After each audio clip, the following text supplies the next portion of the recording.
discover the most gruesome murder they had ever come across in the small town of Clyde, Ohio, one detective in particular was determined to track down the depraved killer. However, the ghastly scene would not be the only shocking revelation in a case plagued by police corruption, where it seemed that an unhinged obsession placed blame on a group of innocent suspects, all while overlooking the monster hiding in plain sight, eventually landing a detective behind bars. The following interviews and interrogations have never been seen or heard before. They've been analyzed by a qualified team, including a licensed attorney, a licensed clinical psychologist, a former licensed professional counselor, and a licensed professional counselor. Fremont Police, do you have an emergency? Hi, I'll be over there in about 10 minutes to give you information about the woman that was murdered over there in Clyde.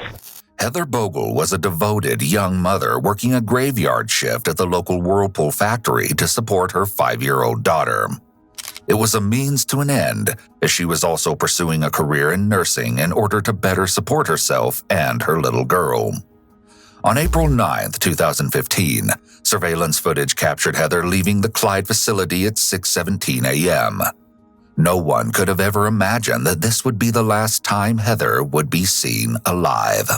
The crime itself was unthinkable, but even more mind-blowing was the tangled web of deception that would be unraveled during the course of the investigation. It was the type of case where nothing was as it appeared to be. Heather had a history of depression.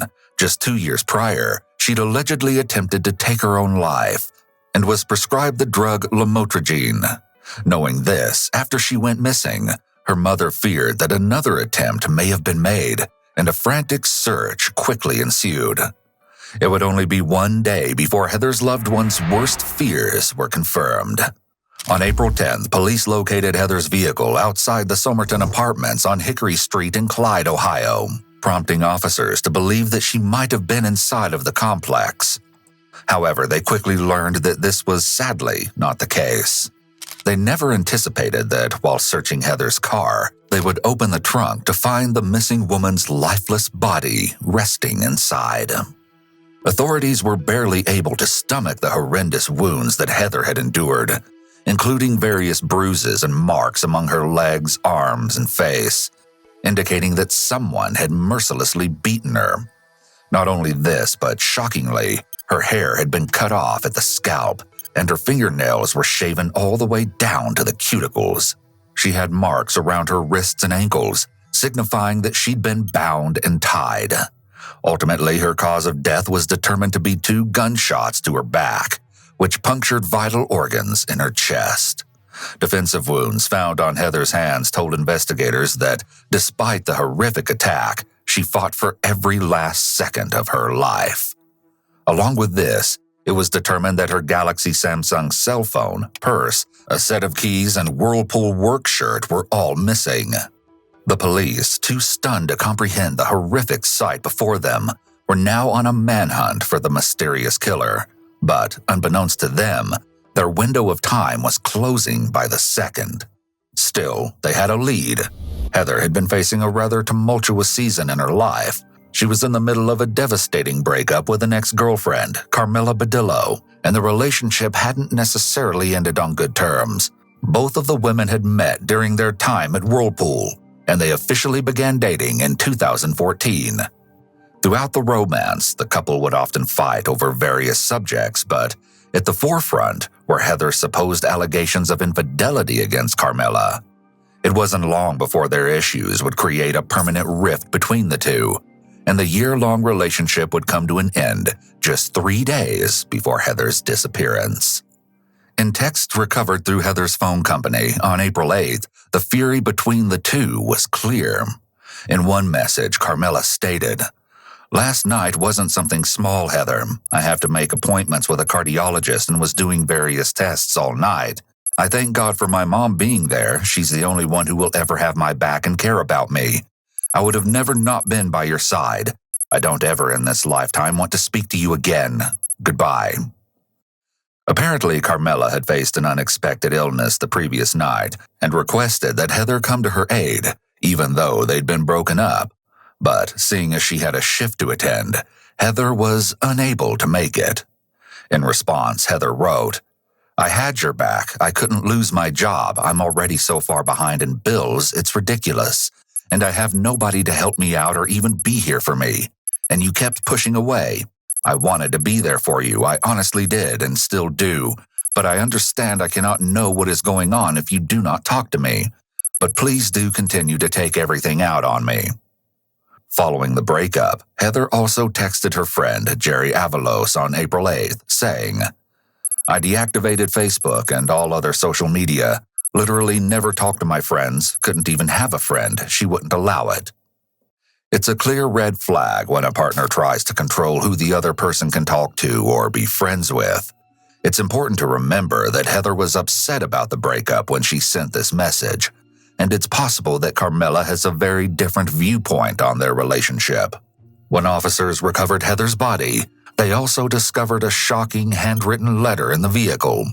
It was one of passion and rage, each sentence more intense than the last.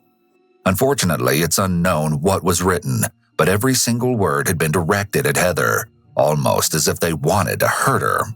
To no surprise, the penman had been none other than her scorned ex-girlfriend.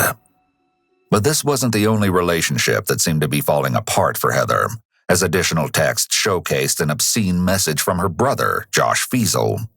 Heather had recently failed one of her nursing exams, and Josh added to the upsetting occasion. He wrote, "Too stupid to pass the LPN exam," and called her a demeaning name. He also texted, "Low expectations of yourself, typical trash like your mom and dad."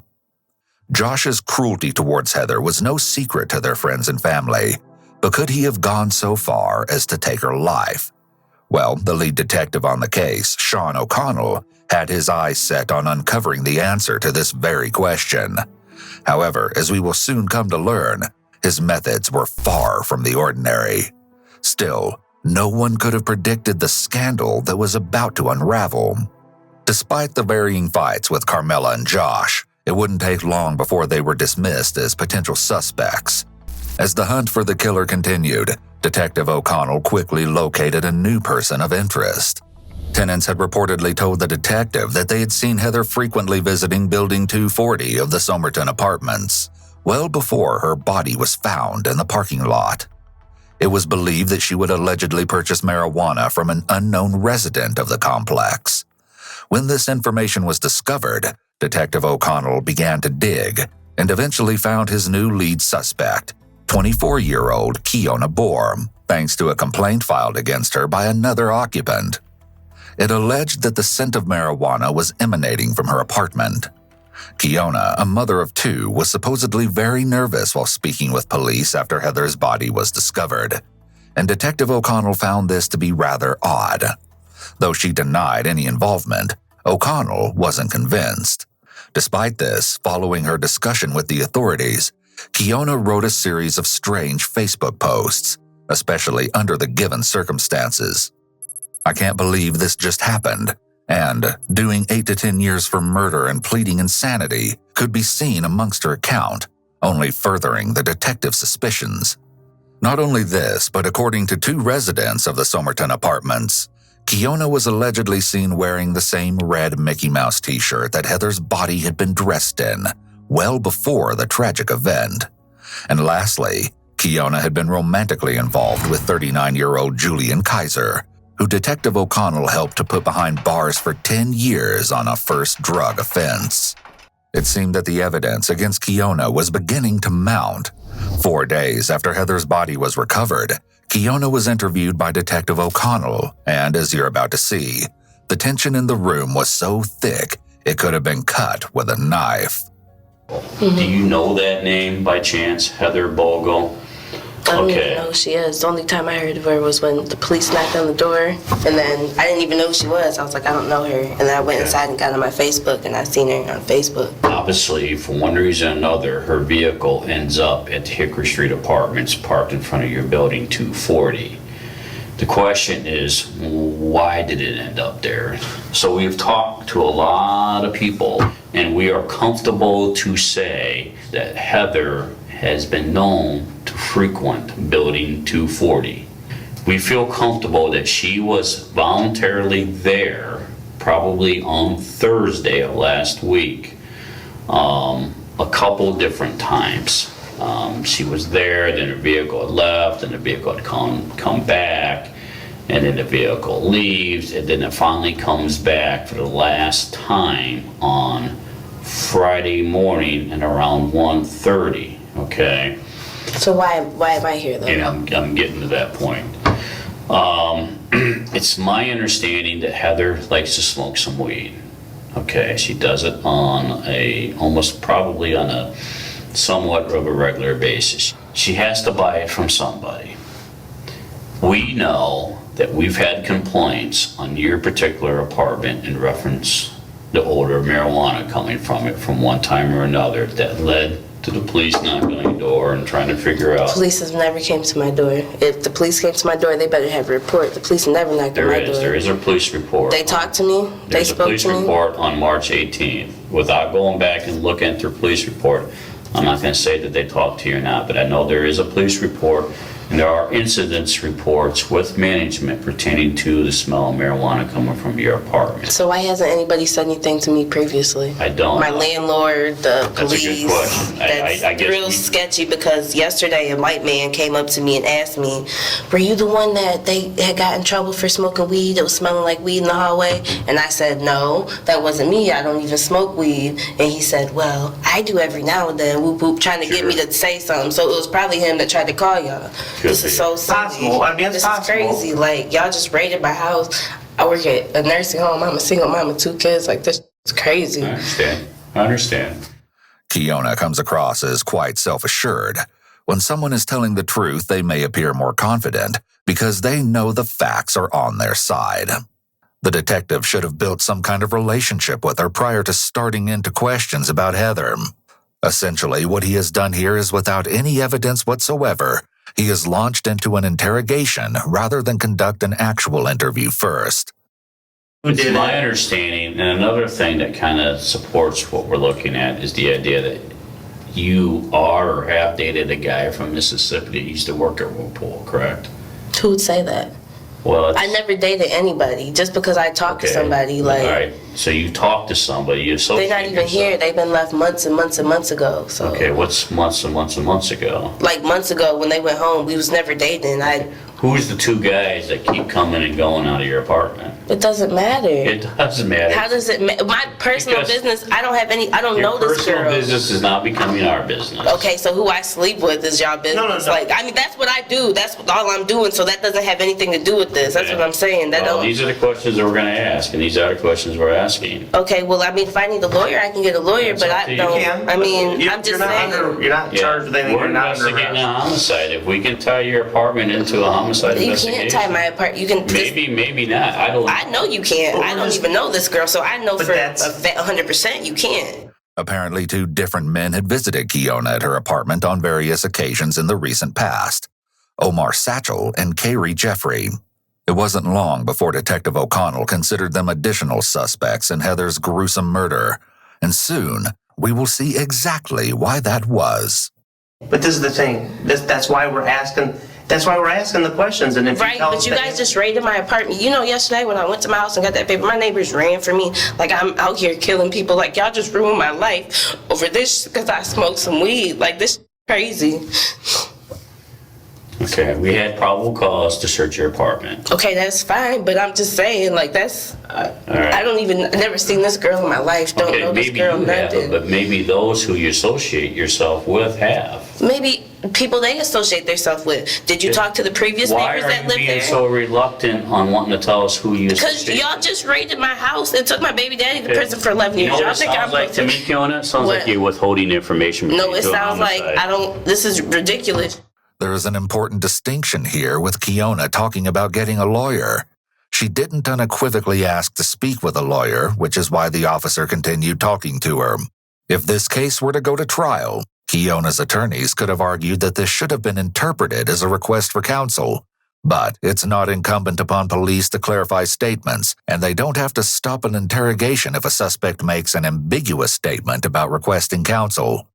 This means that the burden of clearly invoking the right rests with the suspect. It's also important to note that though Kiona is being questioned by officers, she was free to leave at any time and was neither detained nor under arrest, which means that the Miranda requirements are not in play here. It also appears that the officer was allowing emotion to control him. It's apparent he did little to build rapport with Kiona, and the major example of this is by accusing her of having something to hide. The most important aspect of Reed is to effectively have officers be viewed as advocates, possibly even allies, rather than as adversaries.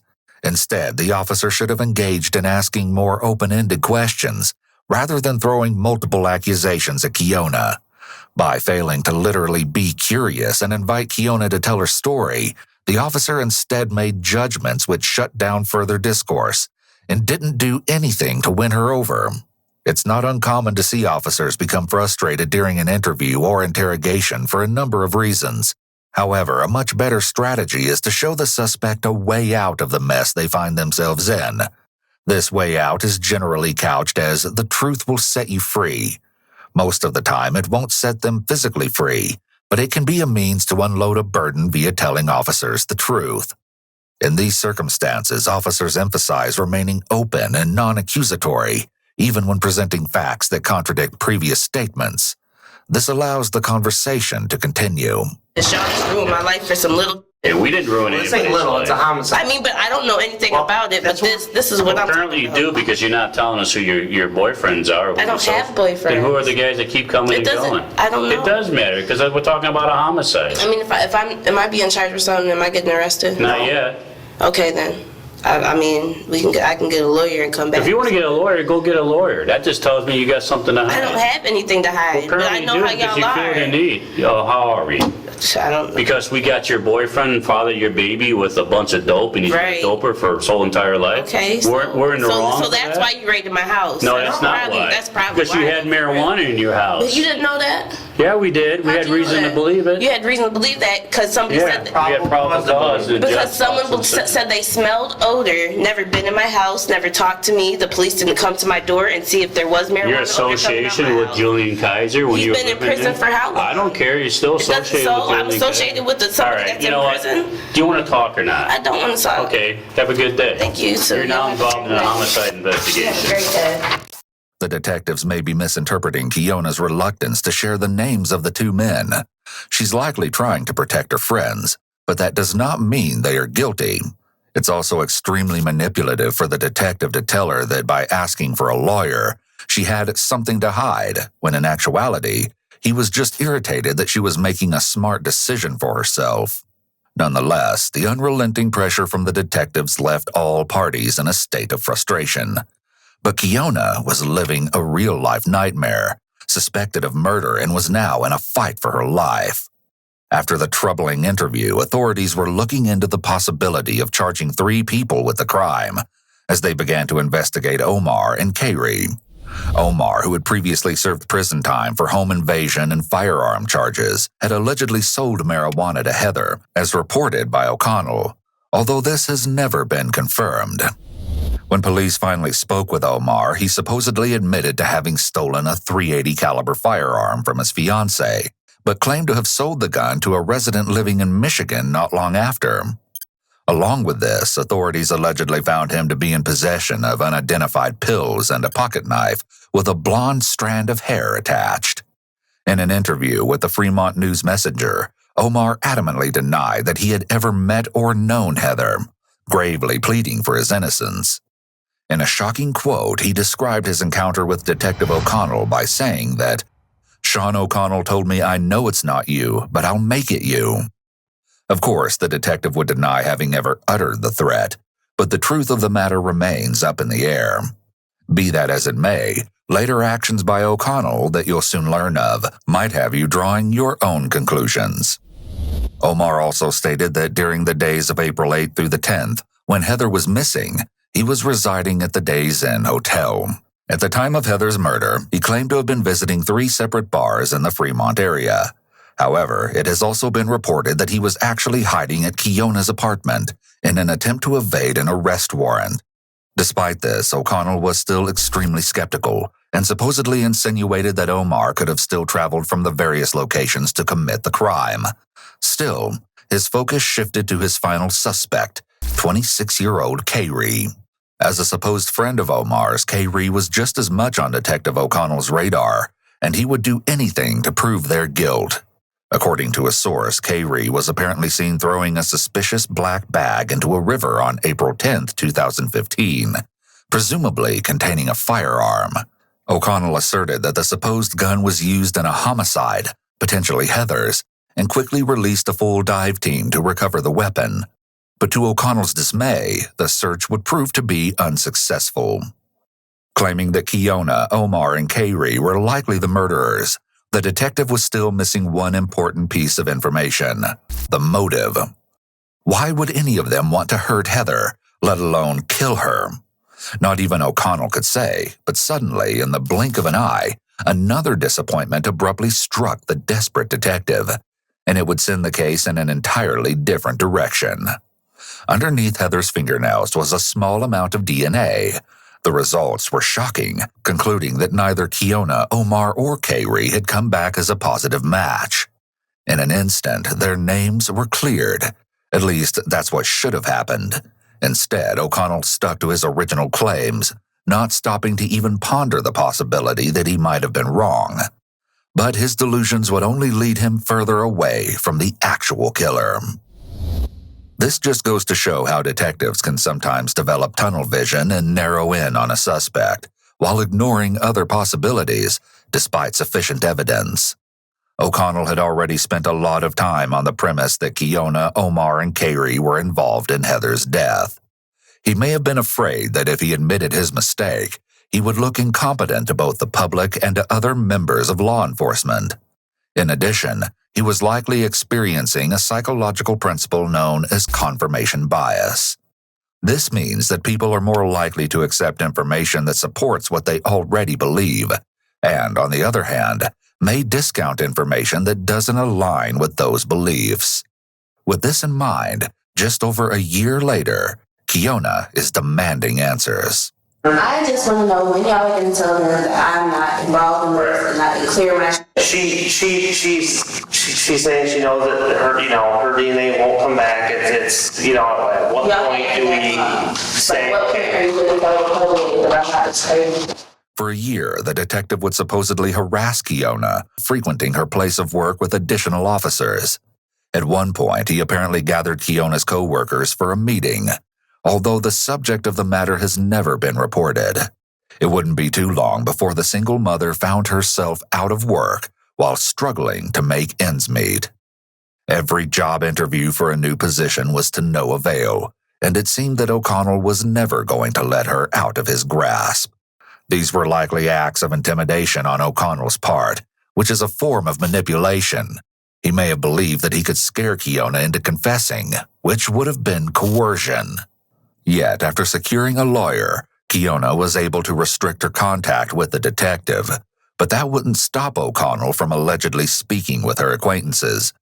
In an interview with the Sandusky Register, Kiona recalled a time when she traveled to her local tattoo artist and was startled to learn that after she left the establishment, Detective O'Connell had allegedly made his way in to speak with the artist. Other accounts recall that the detective apparently had residents of the Somerton apartments act as informants for the investigation, hoping to gain more details on Kiona. I'm not here to say that you did do it, and I'm not here to say that you didn't do it. Okay, but I know for a fact that you guys got my DNA back and there's no matches. I know for a fact that you guys went through my phone record, there's no matches. I know for a fact that y'all been looking at my Facebook. Okay. There's nothing. I know that. Kiona's suspicious Facebook posts, as previously described, had actually been in response to Julian's prison sentence. And not only this, but she had never been in possession of the Mickey Mouse shirt found on Heather. Regardless of these revelations, the detective pressed on. Yeah, it is what it is. If you're not involved, then you're not involved. Okay, so when are you going to clear me though? Because me and my kids are... When we're comfortable to be able to say for sure that it's not you. This reign of terror would eventually come crashing down. In an attempt to seek an indictment, O'Connell had written a report to the prosecution, but failed to include that the DNA found on Heather did not match any of the three suspects. Along with this, he refrained from giving all of his case files to the county prosecutor, and dismissed every other lead, besides those relating to the trio. He even ignored a critical piece of information sent in an email by a Whirlpool employee just 2 days after Heather was found. It read, "And by the way, I don't know if you have any suspects, but I know someone who works at Whirlpool that is very capable of doing that to a woman." This crucial lead would eventually become integral, but in his determination to convict Kiona, Omar, and Kayri, O'Connell did not even take it into consideration. However, this would not go unnoticed. Soon, O'Connell was caught giving a copy of the investigation report to an employee working for the Sandusky County Department of Job and Family Services, claiming that he wanted to gain their insight on a person of interest in the case.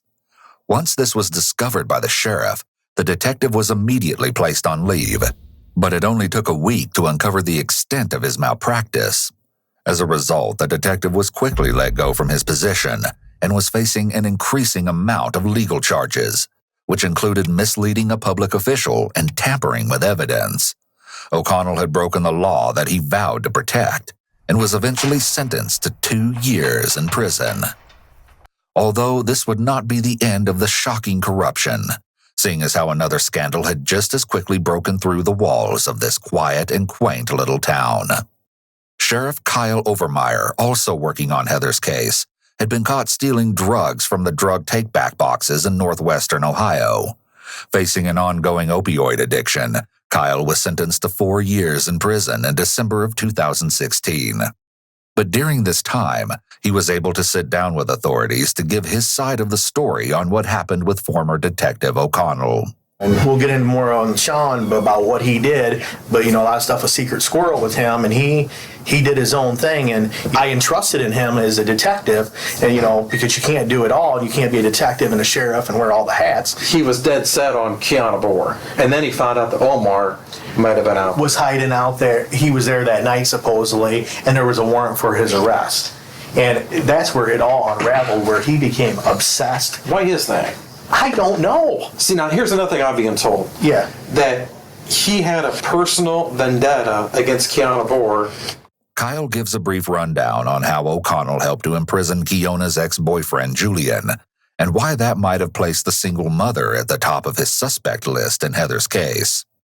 Now, in speaking to Heather's family members and Carmela Badillo, they all indicated that the 3 people that provided Heather her drugs were, and then was the other. Oh, there's only 3. Nobody ever mentioned Kiana Boer. Right. So I don't know how he's getting in and going Kiana Boer, and he's making that up. Then. Right. And correct? Yes. All the while, residents across the community were stumped when it came to who might have carried out such a gruesome crime. And some were inclined to leave their thoughts on the most popular social media platform, Facebook.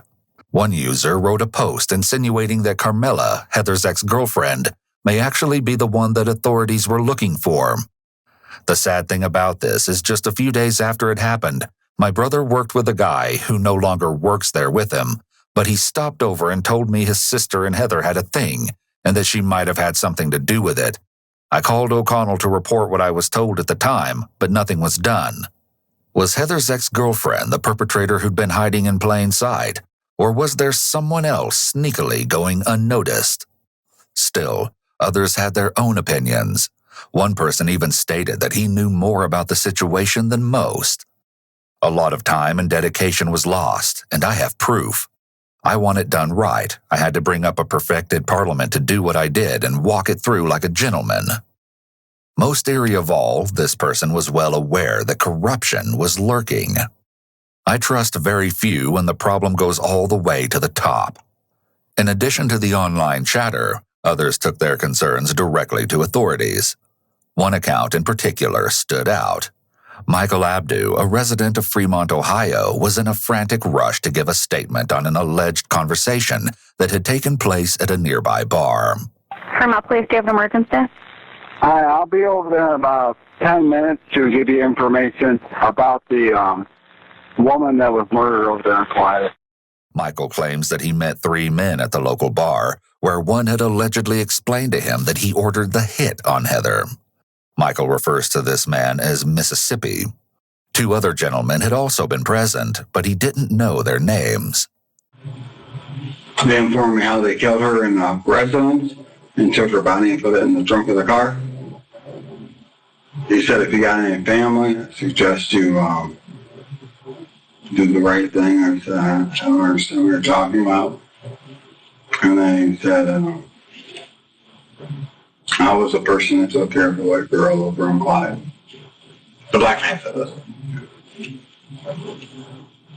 And I said to him, what are you talking about? What do you mean you took care of the white girl over in Clyde? He said, I asked the two dudes inside, we took care of business. So I went and asked the two guys inside, hey, the dude said you guys took, I said Mississippi said you guys took care of those two, or took care of the girl over there in Clyde. And he said, yeah, we gave that what she deserved. The one dude turned to the other guy and said, shut the fuck up. The other one then said, dude's cool. Whatever you gotta say, I'm cool with, I'm not, gonna go nowhere. Michael, clearly stunned by the recent encounter, provided a new lead for the authorities. However, just as quickly, police were able to conclude that they'd reached a dead end yet again, due to the fact that his story couldn't be corroborated by other patrons of the bar. It was clear that from the onset of Heather's case, each and every day had been afflicted by injustice. Fortunately, that wouldn't last for long. The day had finally come where a new sheriff was in town, determined to track down the real killer with no time to waste. Sheriff Chris Hilton quickly dismissed the previous suspects along with Carmela, and soon enough, he'd also pinpointed exactly where Heather had been following her last shift at Whirlpool. Through her Gmail account, authorities were able to see her movements throughout the entire day of April 9th, thanks to the several electronic coordinates kept in Google's GPS function. This indicated that around 6:30 in the morning, Heather had been at a trailer park home in the Emerald Estates lot, a little over a mile away from Whirlpool. She remained there for at least an hour before her phone had apparently been shut off. The residence was that of 44-year-old Daniel Myers, one of Heather's co-workers at Whirlpool. The authorities were able to speak with Daniel on May 24, 2017, over 2 years after Heather's disappearance. How you doing, Dan? Hey, Nick Katsopoulos with the Sheriff's Office. Would you be able to take a few minutes and talk to us? For what reason? Well, we're working a cold case homicide. Do you still work for Whirlpool right now then? Yeah. Okay. Back then, what shift were you working? Midnights. Back then, did you tell them what this is in reference to? I told him we're working an old homicide. Come on. Are you sure? Thanks, Dan. Thank you. Sorry to wake you up. I feel bad. We're just trying to, like I said, follow up on some leads and some other stuff that popped up. Did you know her at all? Very, very little. Very little. Just The officers have not mentioned Heather's name, yet Daniel is already aware of who they are speaking of. very limited conversation. I guess if you want to know how long I knew her, maybe 3 months, but how long I talked to her, maybe a couple weeks. And you don't get long breaks at Whirlpool. So, Right. it's like eat within 10 minutes for first break. And it was very limited chit chat. Sure. So, and just so we're on the same page of who we're talking about, Right. Heather Bogle, right? Right. Okay. She's the only one that- Did you work in the same area as her? Yes. Okay. Daniel claims that he and Heather had never talked outside of work and primarily discussed their children while they were on their breaks at Whirlpool.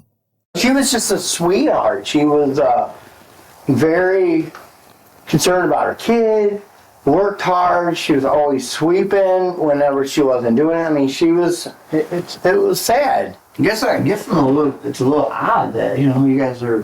Well, here's what I know it's cold case and you guys are just, grasping at straws trying... We want to try our best. Right. And a part of what we've been doing when we interview people, we've been collecting DNA buccal swabs. It's basically a Q-tip. This is a little thing, and then we're off on our way. Would you be Would you be all right with that? There's no reason why I would have to do so. Oh, you don't have to. No, this is part of... If there's an issue, I'll get an attorney or something. I didn't know really the lady or anything like that, but... Nobody's saying that. This is just part of being thorough in what we're doing.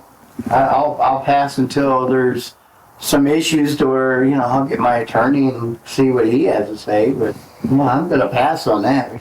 The detective is trying to make Daniel more comfortable by mentioning how they ask everyone to provide a DNA test so that he will be more inclined to agree. And while every single person had supposedly agreed to the buccal swab, Daniel is the first to say no. But there was a good reason behind his unwillingness to provide a sample. 2 days later, authorities went knocking on his door once again. We need to follow up a little bit more in regard to that. All right. Because you came off work that morning, right? Right. Okay. And there was nobody else in your trailer at that time. Right. Right. Yeah. There was nobody else living but you at that time. No. And then Heather was down in the area. Well, I don't know. How would I know that she's down? Well, you're at the trailer and she's at the trailer. So that's what we need to get cleared up. And we know this. She wasn't in my trailer. There is no way she was in my trailer. She was in your trailer. Okay, well then you're going to have to show whatever that she was there. The first time he says she wasn't in my trailer, Daniel ends with upward inflection, as though asking a question, not making a statement. The second time he says it more forcefully. It's almost like he had to ask it as a question first, so he could repeat it to deny it. We know people struggle with outright lies, so this was likely a way to handle his nerves when deceiving the detective. Someone who is wrongfully accused of something is more likely to deny it using a firm tone of voice. An innocent person may even become a bit hostile. However, Daniel gives a quick and weak denial, and not only is his evasive response more than a little worrisome, but Daniel was also hiding a mountain of disturbing secrets, and his true atrocities were about to be revealed. Because you knew... I just don't know what... But you know Heather better than what you're telling us. No, I did not know Heather that well. I didn't. There is no way. I don't know anything about her. Just the basic conversation that we had when we sat for a very limited break. That's all it was. You know what her car looked like, right? Yeah, I knew what it looked like. No, I didn't know what it looked like. I knew from the news, from online, Facebook. I mean, there's pictures from that's on the Facebook about the car with, going by Miller's. There was a vision of a car. I mean, right. Yeah, I mean, it's common knowledge. I mean, even the news was showing her vehicle, but I've never seen her vehicle personally. We didn't draw your name out of a hat and show up at your door. Okay. So we're here asking you to help yourself out. Let us know what happened. Detectives are taught to never reveal to suspects what they know, and in addition, they want to give off the impression that they know more than they do. This accomplishes multiple things. For one, it allows officers to catch suspects in a lie. And two, suspects are left wondering how much police know. They may believe that police do know more than they actually do, which makes it more likely that they will let something slip. The officers further explain to Daniel that they are well aware of his involvement, but they want to hear from him just how that came to be, and more so, what exactly happened on that fateful day. She was never at your trailer before? No. Never? No. Okay. There's nothing for me to tell you. Daniel maintains that Heather was never at his trailer. However, he does give some information relating to what he discussed with her on April 9th at work that day.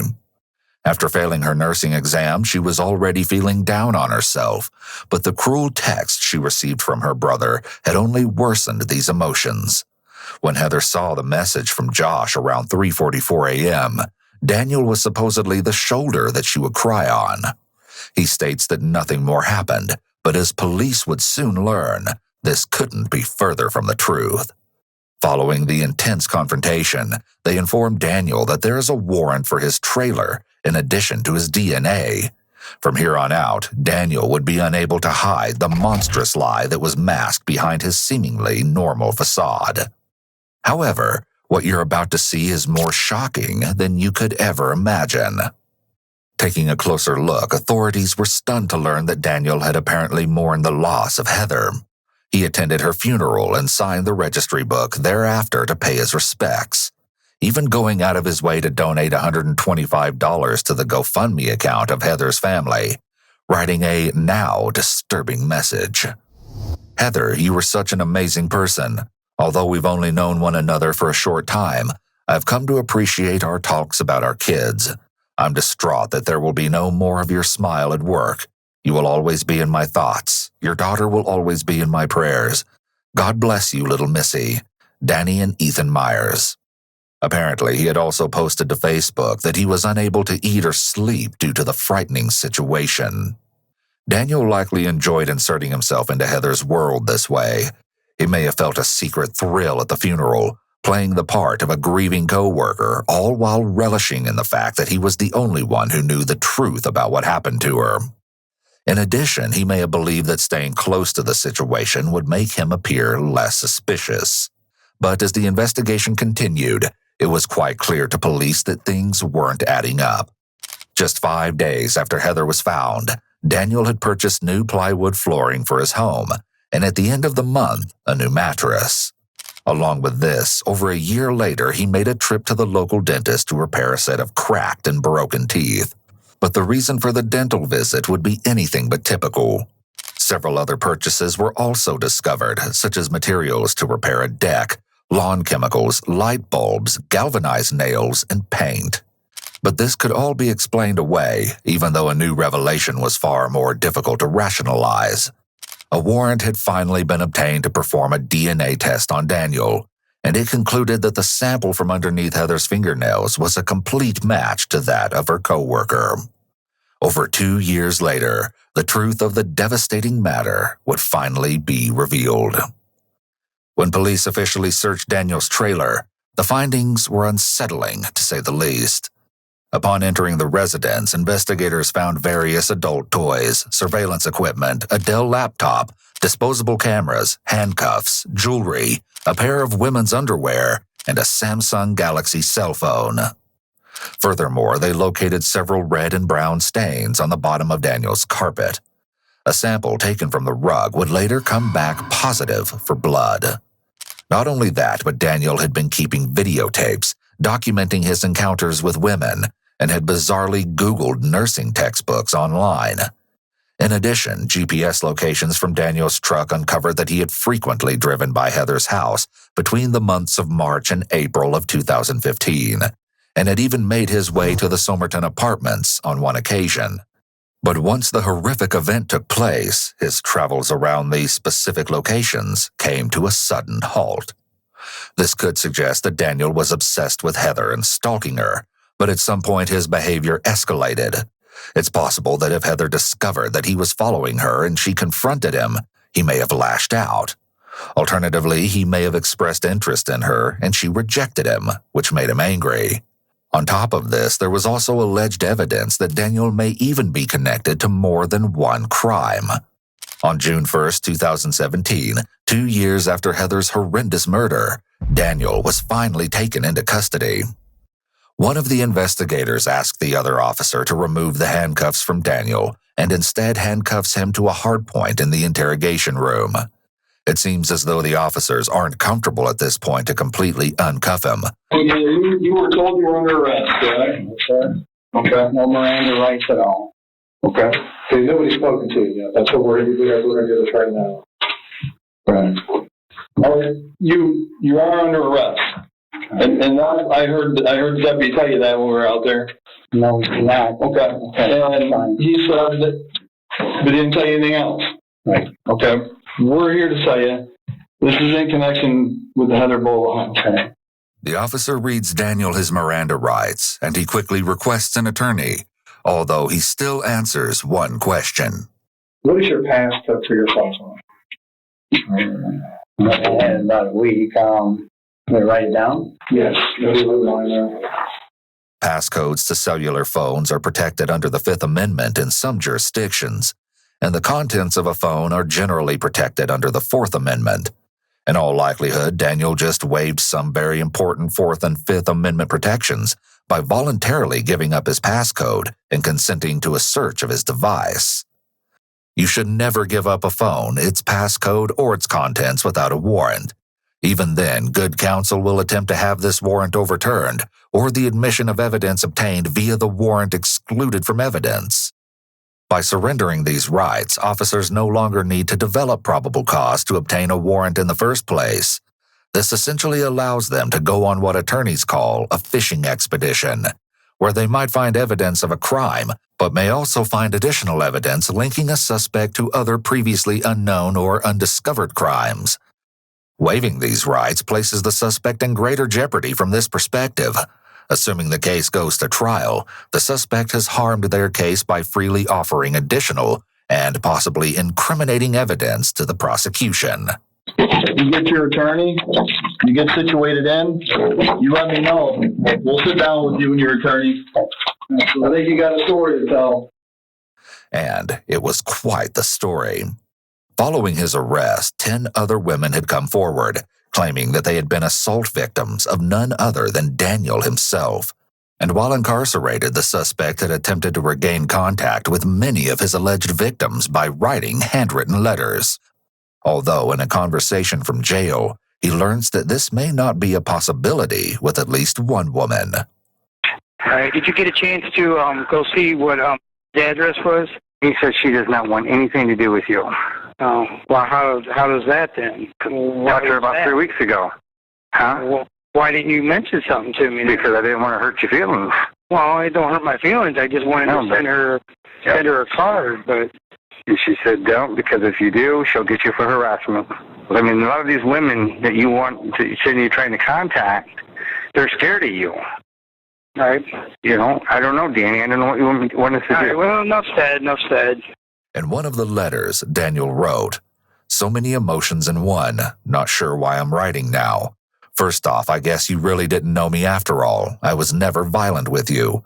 You enjoyed my forcefulness, you told me many times, almost instructed me on what to do. You always told me you liked to be held down. Maybe your memory wasn't as good as mine." As the note continued, Daniel insisted that the unknown person was in favor of his disturbing actions. Although it hasn't been documented if Daniel was ever diagnosed, people with antisocial personality disorder often engage in this sort of emotional manipulation of their victims. They will attempt to persuade the victim into believing that they were at fault for the abusive actions. They're highly skilled at making victims doubt their own sanity along with their own memory of events, as Daniel is doing here with this letter. This is called gaslighting. In this case, he doesn't want anyone testifying against him, and he can't try to scare them into submission from his cell, so he needs to use his words to manipulate them into thinking they are wrong about what happened. And as we hear from one of Daniel's supposed acquaintances, Danny Fry, the horrifying nature of the suspected killer was confirmed even further. Well, the whole time I've known him, he's been a womanizer, you know. It's his way or, you know, no way. And I know at one time, and this was, sure, God, it had been at least 20 years ago, that I believe a girl had to put a restraining order on him because he was stalking her. Danny's descriptions of the accused murderer is an excellent depiction of a person with antisocial personality disorder.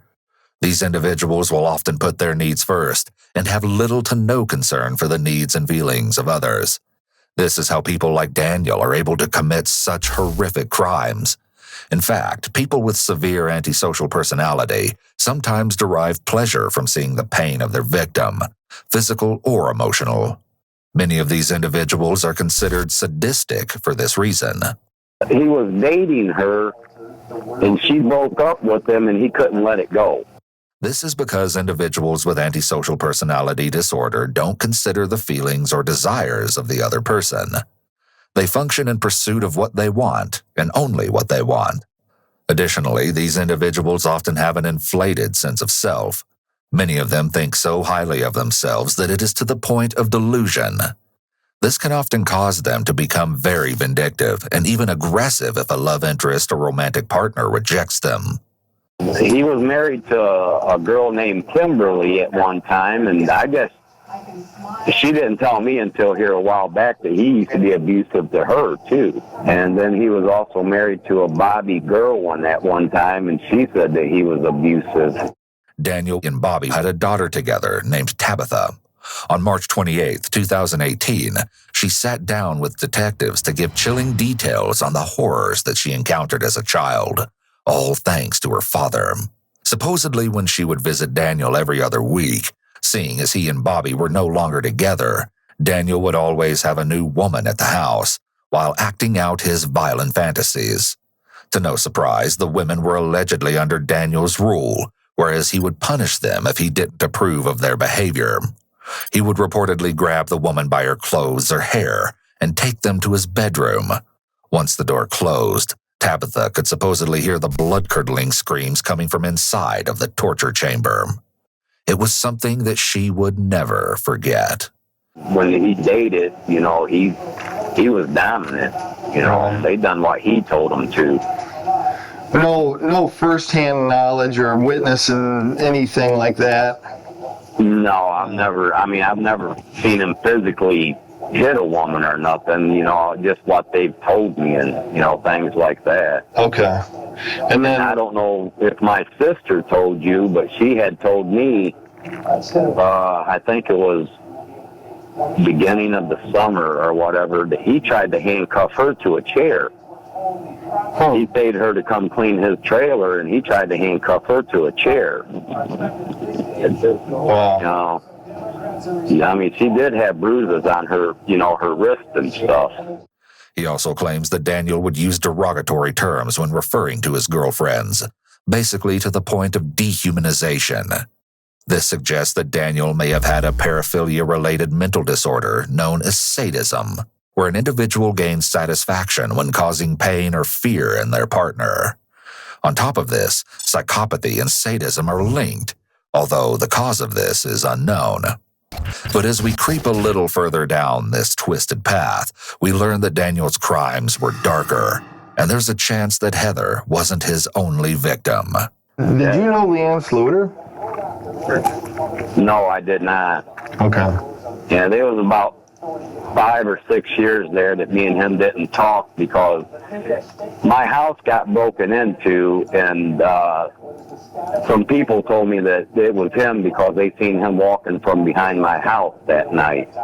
Leanne Sluter, a girlfriend of Daniel's from years earlier and the mother of his child, Ethan Meyer, had tragically taken her own life back in 2009. Or at least, that's what authorities concluded based on her sudden death. But others believe that to be an utter and complete lie, especially Leanne's sister, Lori Ann Haley. In 2009, Daniel had apparently walked into Leanne's home, finding her lifeless body resting on the bed, with a single .22 caliber rifle gunshot wound to her chest. I brought my son home to his mom because we had the weekend deal, and I was here like an hour ago, and she answered the door. I'm like, well, maybe she's in the shower. So I went back home. Well, I had a key to get her home, and I came in, and she said, I need someone to come out here ASAP. When someone starts telling an elaborate story during a 911 call, this is a major red flag for deception. Most people who find a dead body would request help right away and then answer pertinent questions that the operator may have, rather than delivering a monologue about how they came to find the scene. It already sounds like he's potentially building up an alibi. But the barrel of the firearm had been exceedingly long, and the trigger would have potentially been too far to pull had it been facing towards Leanne. Not only that, but the gun was resting quite neatly beside her, almost as if someone else had placed it there after committing the ultimate crime. However, there was also a note supposedly written by Leanne that Daniel had kept hidden away. Part of it reads, "I have loved you unconditionally without waiver, and all you ever did was use me as a bank, kick me to the side when the next best thing came along. All I ever wanted was to just die so that the hurt would stop." The note had supposedly been written in Leanne's handwriting, as reported by authorities. But even if the note did come from Leanne, there's no way to know that she did so of her own volition. Given Daniel's behavior toward other women, it's likely that he treated her in a similar manner. Authorities have maintained their original ruling to this very day, but many have suggested that a certain someone was actually behind her death all along. In addition, Daniel's brother, Stephen Myers, had written an alarming message on Facebook, indirectly admitting his siblings' guilt. "I just wanted to say how truly sorry I am. I can't explain why my brother did this awful thing, but please don't look down on my family or myself. But we are all proven innocent until guilty. Not saying he is and not saying he's not. Only one person knows who did this horrifying crime." Despite previously not admitting what had happened to Heather, during his time in jail, Daniel had been spewing an inordinate amount of suspicious comments. This included a time where he'd been watching a TV show starring a female judge, and supposedly claimed that he wanted to hurt the woman and rip her hair out, just as he did to someone else. With this, he apparently confessed to an inmate that Heather had traveled to his house after their shift on April 9th, 2015, where Daniel comforted her regarding the text sent by her brother, but then tried to initiate a romantic gesture towards her. In return, Heather began to laugh, sending Daniel into a rage. In an instant, Daniel supposedly overpowered Heather, trying to force her to submission. However, the young woman was much stronger than Daniel had imagined, and she was able to fight back, and even managed to knock a tooth from his mouth. He would later superglue the tooth back into place, according to his dental records. But sadly, Daniel was able to subdue his victim, handcuffing her wrists and tying her feet, all while beating her without any remorse. Eventually, he would end the young woman's life with 2 gunshots to the back, place her body in the trunk of her car, and drop the vehicle off at the Somerton Apartments. The truth had once and for all been uncovered, but the brutality of the murder forever remains one of the most shocking events in that small Ohio town. Yet this case doesn't end here. On February 1st, 2019, within days of starting his trial, Daniel was found face down in his cell, prompting a medical emergency. You doing all right, Dan?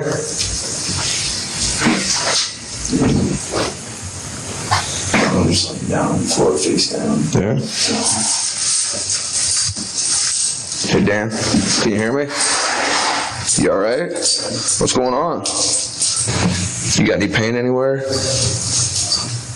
Just stay right there. Squad's gonna come look at you. As the result of an unsuccessful attempt to take his own life, Daniel was transported to the nearest emergency room. Yet he was unable to escape the inevitable consequences of his evil crimes. Former Detective O'Connell, who almost put 3 innocent people away for life, was sentenced to 2 years in prison in September of 2018, but was eventually released in July of 2020, 2 months early. Along with this, the former sheriff who also investigated Heather's case is currently out of prison and works as a drug rehab counselor, helping others to not make the same mistakes he made. In 2019, Heather's friends and family would finally receive the long-awaited justice. During his trial, Daniel apparently ignored everything, doodling or writing the entire time, except the recap of the crime, which he listened to intently. Still, Daniel pled guilty to aggravated murder along with several other charges, ultimately avoiding the death penalty. He will spend the rest of his life in prison and will never have the chance to receive parole.